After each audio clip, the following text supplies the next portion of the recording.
ಎಣ್ಣೆ ಚಿಮಣಿ ಎಣ್ಣೆ. ಲೇಖಕರು ನಿರಂಜನ. ಈ ಕಥೆಯಲ್ಲಿ ಬರುವ ಪ್ರಮುಖ ಪಾತ್ರಗಳು: ಸೋಮ, ಈತ ಎಣ್ಣೆ ಚಿಮಣಿ ಎಣ್ಣೆ ಕಥೆಯ ಕಥಾನಾಯಕ. ರಾಯರು, ಇವರು ದಿನಸಿ ಸಾಮಾನುಗಳ ಭಂಡಸಾಲೆಯ ಒಡೆಯ. ರಾಮಪ್ಪ, ಇವರು ಒಬ್ಬ ಅಕ್ಕಸಾಲಿಗ ಹಾಗೂ ಸೋಮನ ಅಂಗಡಿಯ ಖಾಯಂ ಗಿರಾಕಿ. ಕಥೆಯ ಸಾರಾಂಶ: ಸೋಮ ತನ್ನ ಮಗಳೊಂದಿಗೆ ತನ್ನದೇ ಆದ ಸಣ್ಣದೊಂದು ಅಂಗಡಿಯಿಟ್ಟುಕೊಂಡು ಜೀವನ ನಡೆಸುತ್ತಿದ್ದನು. ಅಂಗಡಿಯ ಬಾಡಿಗೆ ತಿಂಗಳಿಗೆ 3 ರೂಪಾಯಿ ಇತ್ತು. ಮುಂಜಾನೆ ಮಗಳೊಂದಿಗೆ ಅಂಗಡಿಗೆ ಬರುತ್ತಿದ್ದ ಸೋಮ ಸಂಜೆ ವೇಳೆಗೆ ಹಿಂದಿರುಗುತ್ತಿದ್ದನು. ಮಗಳಿಗೆ ಹಸಿವಾದಾಗ 1-2 ನೆಲಗಡಲೆ ಕಾಳನ್ನು ತಿನ್ನಿಸುತ್ತಿದ್ದನು. ಅಂಗಡಿಯ ಲಾಭದಿಂದ ಮನೆಯ ವೆಚ್ಚ ನಿರ್ವಹಣೆ ಸಾಲುತ್ತಿರಲಿಲ್ಲ.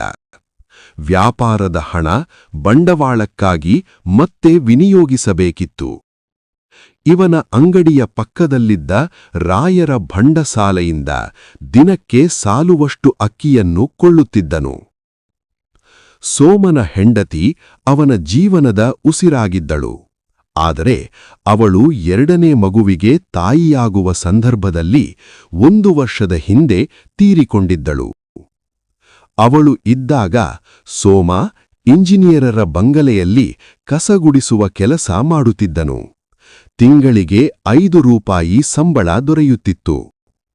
ಆದರೆ ಈಗ ಸ್ವಂತ ಉದ್ಯೋಗಕ್ಕಾಗಿ ಅಂಗಡಿ ತೆರೆದಿದ್ದನು. ಅದನ್ನು ನೋಡಿ ಸಂತೋಷಪಡಲು ಅವನ ಹೆಂಡತಿ ಜೊತೆಗಿರಲಿಲ್ಲ.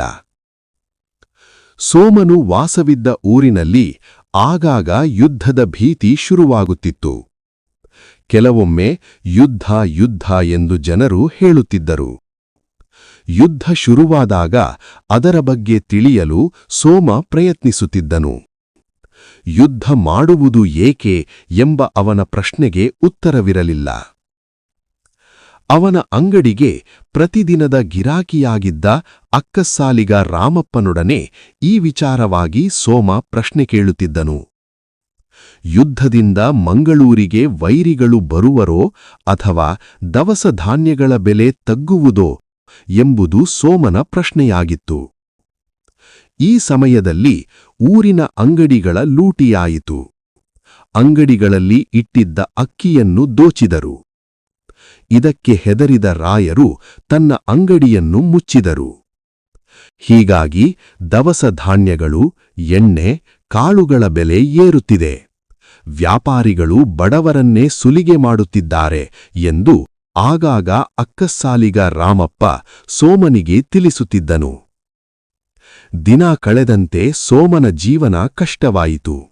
ವಸ್ತುಗಳ ಬೆಲೆ ಇಳಿಯಲಿಲ್ಲ. ಸೋಮನ ಸಂಪಾದನೆ ಕೂಡ ಹೆಚ್ಚಲಿಲ್ಲ. ಸೋಮನ ಮಗುವಿಗೆ ಮಾತ್ರ ಹೊಟ್ಟೆ ತುಂಬಾ ಊಟ, ಇವನಿಗೆ ಅರೆಹೊಟ್ಟೆ ಊಟ. ಹೀಗೆ ಸಾಗುತ್ತಿತ್ತು. ರಾಯರ ಭಂಡಾಸಾಲೆಗೆ ಸೋಮ ಅರ್ಧಸೇರು ಅಕ್ಕಿ ಕೊಳ್ಳಲು ಹೋದಾಗ ರಾಯರು ಕೂಗಾಡುತ್ತಿದ್ದರು. ಅಂಗಡಿಗಳಲ್ಲಿ ಸಕ್ಕರೆ ದಾಸ್ತಾನನ್ನು ಸರ್ಕಾರದ ಅಧಿಕಾರಿಗಳು ಬಂದು ನೋಡುತ್ತಾರಂತೆ. ಹಾಗೇನಾದರೂ ಹೆಚ್ಚಿನ ಬೆಲೆಗೆ ಮಾರಿದರೆ ಶಿಕ್ಷಿಸುವರಂತೆ ಎಂಬ ಮಾತನ್ನು ಕೇಳಿ ಸೋಮ ಈ ರೀತಿ ಯೋಚಿಸಿದನು. ಹೀಗೂ ಉಂಟೆ, ಎಂಥ ಅನ್ಯಾಯ! ಇಂತಿಷ್ಟು ಬೆಲೆಗೆ ಮಾರುವುದಕ್ಕೆ ಸರ್ಕಾರದ ಅನುಮತಿ ಬೇಕೇ ಎಂದಾಗ ಭಂಡಾಸಾಲೆಯ ಮುಂದೆಯಿದ್ದ ರಾಯರು, ಇದು ಮೊಘಲ್ ದರ್ಬಾರ್, ಕಲೆಕ್ಟರ್ಗಳ ರಾಜ್ಯಭಾರ ಶುರುವಾಗಿದೆ. ಇವರಿಗೆ ಚಂದಾ ಕೊಡಲು ನಾವು ಬೇಕು. ಹಣವನ್ನು ರಾಶಿ ರಾಶಿ ಸುರಿಯಬೇಕು. ಆದರೆ ಸಾಮಾನುಗಳನ್ನು ಮಾತ್ರ ಕಡಿಮೆ ಬೆಲೆಗೆ, ನಷ್ಟಕ್ಕೆ ಮಾರಬೇಕು ಎಂದರು. ಸೋಮನು ಯುದ್ಧದ ನಿಧಿಗೆ ಒಂದಾಣೆ ಕೊಟ್ಟಿದ್ದನು. ಅಂದು ರಾಯರ ಅಂಗಡಿಯಿಂದ ಅರ್ಧಸೇರು ಅಕ್ಕಿ ಕೊಳ್ಳಲು ಬಂದಿದ್ದ ಸೋಮನಿಗೆ ರಾಯರು 5 ದುಡ್ಡು ಕೊಡು ಎಂದರು. ಹಿಂದಿನ ದಿವಸ 4 ದುಡ್ಡಿಗೆ ಕೊಂಡುಕೊಂಡಿದ್ದನು. ಒಂದೇ ದಿನದಲ್ಲಿ 4 ಪೈಸೆ ಹೆಚ್ಚಾಗಿತ್ತು. ರಾಯರು ಸೋಮನಿಗೆ, ಬೇಕಾದರೆ ಕೊಂಡು ಹೋಗು, ಇಲ್ಲದಿದ್ರೆ ಕಲೆಕ್ಟರ್ ಸಾಹೇಬರಲ್ಲಿಗೆ ಹೋಗಿ ಹೇಳು ಅಂದರು. ಮತ್ತೊಂದು ಸಂಜೆ ಮನೆಯ ಬುಡ್ಡಿದೀಪ ಮತ್ತು ಚಿಮಣಿ ಖಾಲಿಯಾದಾಗ ಎಣ್ಣೆ ತರಬೇಕಾದ ಅನಿವಾರ್ಯತೆ ಸೋಮನಿಗಿತ್ತು. ಪೂರ್ತಿ ತರಲು ಸಾಧ್ಯವಾಗದೆ ಕಾಲು ಬಾಟಲು ಎಣ್ಣೆ ತರಲು ಪುಡಿಕಾಸಿನೊಂದಿಗೆ ಸೋಮ ರಾಯರ ಅಂಗಡಿಗೆ ಬಂದನು. ರಾಯರು ಕಾಲು ಬಾಟಲು ಎಣ್ಣೆಗೆ ಒಂದಾಣೆ ಎಂದರು. ಬೇಕಿದ್ರೆ ಕೊಳ್ಳಬಹುದು ಎಂದರು. ಸೋಮ ಅಂಗಡಿಗೆ ಹೋಗಿ ಒಂದೆರಡು ಕಾಸು ಹುಡುಕಿ ಎಣ್ಣೆ ಕೊಂಡುಕೊಂಡನು. ರಾಯರು ಅವನ ಮೇಲೆ ಪ್ರೀತಿ ತೋರಿಸದೆ ಹೋದದ್ದು, ಎಣ್ಣೆಗೆ ಹೆಚ್ಚು ಹಣ ಕೊಟ್ಟದ್ದು ಸೋಮನಿಗೆ ಬಹಳ ದುಃಖವನ್ನುಂಟು ಮಾಡಿತ್ತು. ಮರುದಿನ ಸೋಮನ ಅಂಗಡಿಯ ಬಳಿ ಊಟಕ್ಕೆ ಹೋಗುತ್ತಿದ್ದಾಗ ಅಕ್ಕಸಾಲಿಗ ರಾಮಪ್ಪನು ಸಿಕ್ಕಿ, ಉತ್ತಮ ಚಿಮಣಿ ಎಣ್ಣೆ ಬಾಟಲಿಗೆ 3 ಆಣೆ 7 ಪೈಸೆ, ಕೀಳು ತರಹದ ಎಣ್ಣೆ 2 ಪೈಸೆಗೆ ಮಾರಬೇಕೆಂದು ಸರ್ಕಾರ ತಿಳಿಸಿದೆ. ಹೆಚ್ಚಿನ ಬೆಲೆ ಕೇಳಿದರೆ ವೋಚರ್ ಕೊಡಿ ಎಂದು ಕೇಳಬೇಕು ಎಂದನು ಅಕ್ಕಸಾಲಿಗ. ಸೋಮನು ವೋಚರ್ ಎಂದರೇನು ಎಂದು ಪ್ರಶ್ನಿಸಿದನು. ವಸ್ತುವನ್ನು ಎಷ್ಟು ಬೆಲೆಗೆ ಮಾರಿದ್ದೇವೆ ಎಂದು ಕೊಡುವ ಚೀಟಿಯೇ ವೋಚರ್. ಹೆಚ್ಚಿನ ಬೆಲೆ ಕೇಳಿದರೆ ಅಧಿಕಾರಿಗಳು ವ್ಯಾಪಾರಿಗೆ ಶಿಕ್ಷೆ ಕೊಡುವರು ಎಂದನು ಅಕ್ಕಸಾಲಿಗ. ಸೋಮ ಮರುದಿನ ಎಣ್ಣೆ ತರಲು ಹೋದನು. ರಾಯರ ಭಂಡಸಾಲೆಯಲ್ಲಿ ಎಣ್ಣೆ ಇಲ್ಲದ ಕಾರಣ ಇನ್ನೊಂದು ಅಂಗಡಿಗೆ ಹೋದನು. ಅಲ್ಲಿ ಬಾಟಲಿಗೆ 1 ಆಣೆ 1 ಪೈಸೆ ಕೇಳಿದಾಗ ಸೋಮ ವೋಚರ್ ಕೊಡಿ ಎಂದನು. ಅದನ್ನು ಕೇಳಿದ್ದೇ ತಡ ಅಂಗಡಿಯ ಮಾಲೀಕನ ಆಳುಗಳು ಸೋಮನನ್ನು ಹೊರದಬ್ಬಿದರು. ತನ್ನ ಮನೆಗೆ ಎಣ್ಣೆ ಸಿಗದೆ ಸೋಮ ಕತ್ತಲಲ್ಲಿ ಜೀವನ ಕಳೆಯಬೇಕಾಯಿತು. ವ್ಯಾಪಾರವಿಲ್ಲದೆ, ಹೊಟ್ಟೆಗೆ ಕೂಳ ಇಲ್ಲದೆ ದಿನಗಳು ಕಳೆಯಿತು. ಇಡೀ ರಾತ್ರಿ ಸುರಿದ ಜೋರು ಮಳೆಯಿಂದ ಗೋಡೆ ಕುಸಿದು ಮನೆಯ ಮಾಡು ಹಾರಿಹೋಯಿತು. ಬೆಳಿಗ್ಗೆ ನೋಡಿದಾಗ ಸೋಮನ ಮಗುವಿನ ಮೈ ಕೆಂಡದಂತೆ ಸುಡುತ್ತಿತ್ತು. ಸೋಮ ತನ್ನ ತಲೆಯನ್ನು ಕೆದರಿಕೊಂಡ. ಆತನ ಕಣ್ಣುಗಳು ಊದಿದ್ದವು. ಅನ್ಯಾಯ ಎಂದು ಸೋಮ ಕೂಗಿದ. ಸೋಮ ಖಾಲಿಯಾಗಿದ್ದ ದೀಪದ ಬುಡ್ಡಿಯನ್ನು ಎತ್ತಿಕೊಂಡು ಹೊರಕ್ಕೋಡಿದ. ಮೈದಾನದಲ್ಲಿ ಪೊಲೀಸ್ ಸೂಪರಿಂಟೆಂಡೆಂಟರು ಕವಾಯತ್ತು ನೋಡುತ್ತಿದ್ದರು. ಅವರ ಬಳಿಗೆ ಹೋದ ಸೋಮ ಎಣ್ಣೆ ಎಂದ. ಪೊಲೀಸ್ ಸಾಹೇಬರು ಕ್ಷಣ ಹೊತ್ತು ಸೋಮನನ್ನು ದಿಟ್ಟಿಸಿ ನೋಡಿದರು. ಸೋಮ ಅವರ ಮುಖದ ಹತ್ತಿರ ದೀಪದ ಬುಡ್ಡಿಯನ್ನು ನೂಕಿ ಎಣ್ಣೆ ಕೊಡು ಎಂದ. ಅಷ್ಟೇ, ಆಮೇಲೆ ಏನಾಯಿತು ಎಂದು ಸೋಮನಿಗೆ ತಿಳಿಯಲಿಲ್ಲ. ಸ್ವಲ್ಪ ಹೊತ್ತಿನ ನಂತರ ಹೋಟಲಿನವರು ಸೋಮನ ಮುಖದ ಮೇಲೆ ಬಿಸಿನೀರನ್ನು ಎರಚಿದರೋ ಏನೋ, ಬಿಸಿಲಿನಲ್ಲಿ ಬಿದ್ದಿದ್ದ ಸೋಮನಿಗೆ ಎಚ್ಚರವಾಯಿತು. ಸುತ್ತಲಿದ್ದ ಪೋಕರಿ ಹುಡುಗರು ಎಣ್ಣೆ ಎಣ್ಣೆ ಎಂದು ಕೂಗುತ್ತಿದ್ದರು. ಸೋಮ ತನ್ನ ಕೈಯೆತ್ತಿ ನೋಡಿದ. ದೀಪದ ಬುಡ್ಡಿ ಸಮೀಪದಲ್ಲಿತ್ತು. ಆ ಬುಡ್ಡಿಯನ್ನೇ ಹಿಡಿದ ಸೋಮ ಎಣ್ಣೆ ಎಂದು ಜೋರಾಗಿ ಕಿರುಚಿದ. ಜನರು ಸೋಮನನ್ನು ಹುಚ್ಚ ಹುಚ್ಚ ಎಂದರು. ಸೋಮ ಹುಚ್ಚನಂತೆ ಓಡಿದ.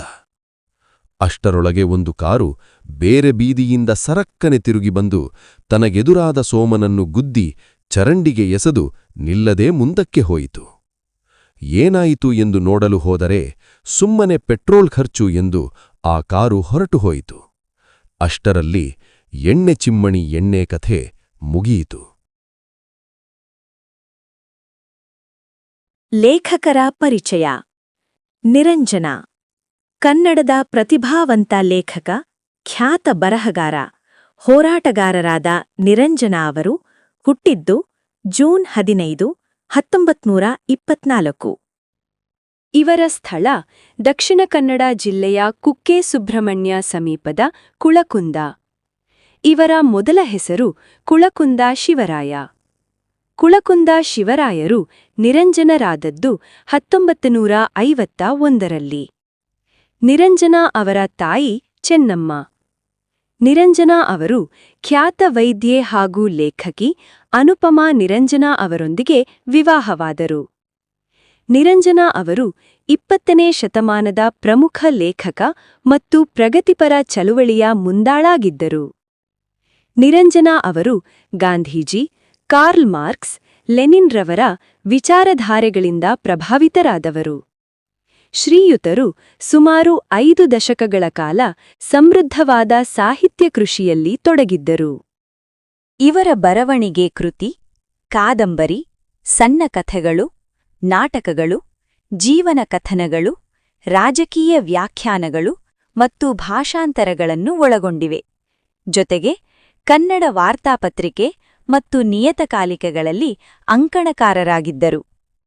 ಅವರ ಸಾಧನೆಯಲ್ಲಿ ಯುವಕರಿಗಾಗಿ 7 ಸಂಪುಟಗಳ ಜ್ಞಾನಗಂಗೋತ್ರಿ ಅಂದರೆ ಮಕ್ಕಳ ವಿಶ್ವಕೋಶ ಹಾಗೂ ಪ್ರಪಂಚದ ಮಹತ್ತರವಾದ ವಿಶ್ವಕಥಾಕೋಶದ 25 ಸಂಪುಟಗಳು ಸೇರಿವೆ.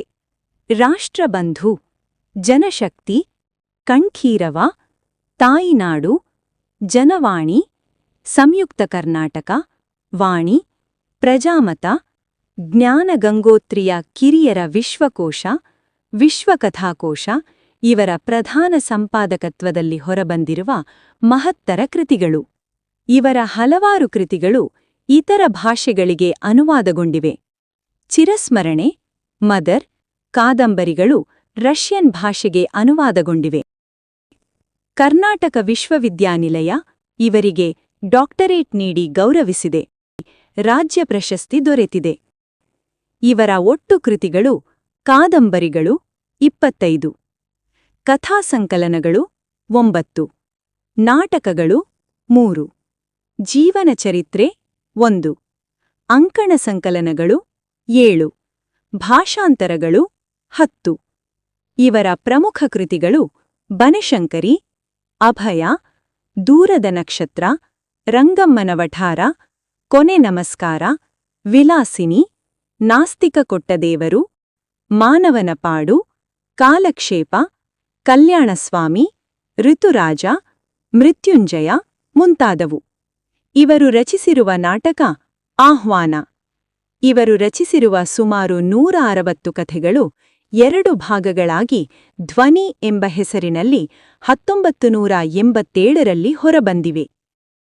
ಶ್ರೀಯುತರು 1992ರಲ್ಲಿ ನಿಧನರಾದರು.